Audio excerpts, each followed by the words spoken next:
І Отця, і Сина, і Святого Духа. Амінь. Христос посеред нас.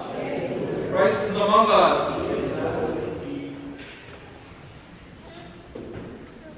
There are Sundays where, as I'm preparing for a homily, I read the Gospel throughout the week leading up, and it feels like I have to scrape the bottom of the barrel.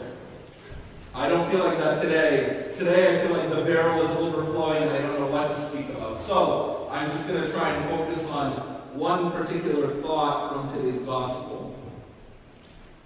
If there's one regret that I have when I was studying in seminary is that I never took a course or courses or learned the Greek language.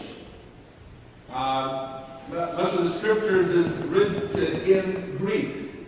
And when we translate the scriptures, whether it's into English or Ukrainian or whatever other language, there are times where we lose part of the meaning because we sometimes don't have quite the one word to describe that which is in whatever original language.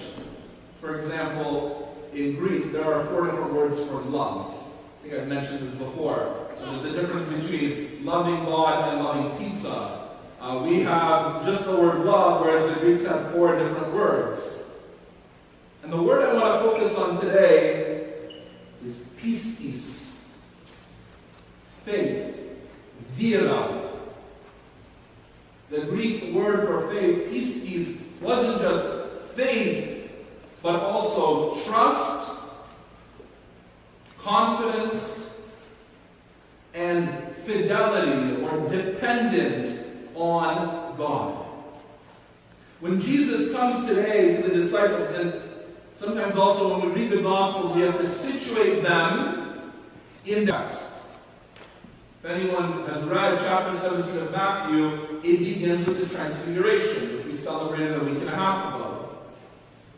And so on the Transfiguration, we read those first, I believe, 9, 10 verses of Matthew.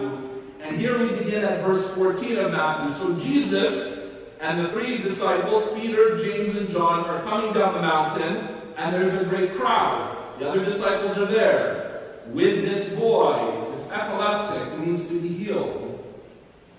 And when Jesus talks about this faith, that because of your lack of faith, what he's trying to get across to his disciples and to us is that at times, our faith, which we all have, if you did not have faith, you would not be here, I don't think. I don't know, maybe your faith would be in the Blue Jays or, I don't know, some museum or something else. But faith, why does he call them out for this lack of faith? It's because that faith has become, well, clouded by something else. One of the commentaries I was reading this week talked about how the disciples had been given this power to heal the sick, to cure various illnesses. And they had, in Luke, where this gospel is situated in Luke, they had gone out and healed various people. This commentary talked about how the apostles having gone out and healed already, there's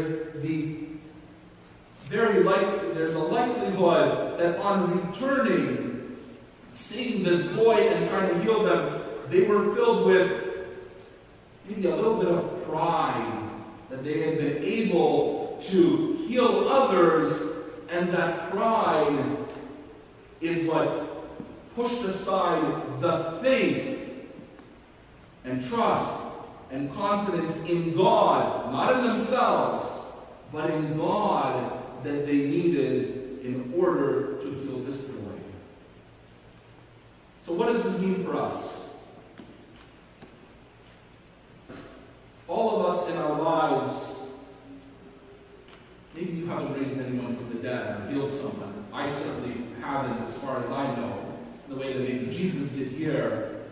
But all of us have faith, but we need more faith. And what I mean by that is this. There are aspects or things in our lives speak for myself, that we don't have trust and confidence in God. There are things that we feel or believe that it's all within our power. St. Augustine, I believe it was St. Augustine, had this phrase, work as if everything depended on you. I think many of us do subscribe to that. But there's a second part to that phrase. Pray as if everything depended upon God.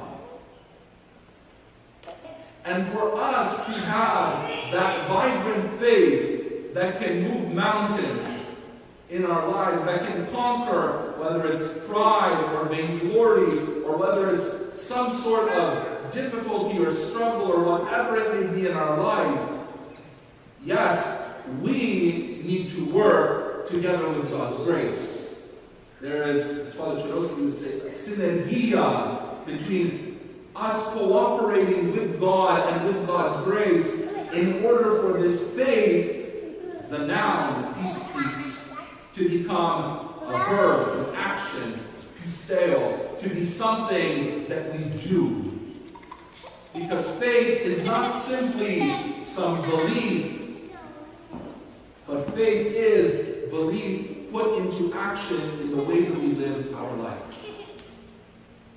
And placing our trust and our confidence and our complete fidelity in God, that He will work together with us in order for this faith to be made alive in our lives. Christos possed us. Yes. Christ is among us. Yes. Ave Maria Stella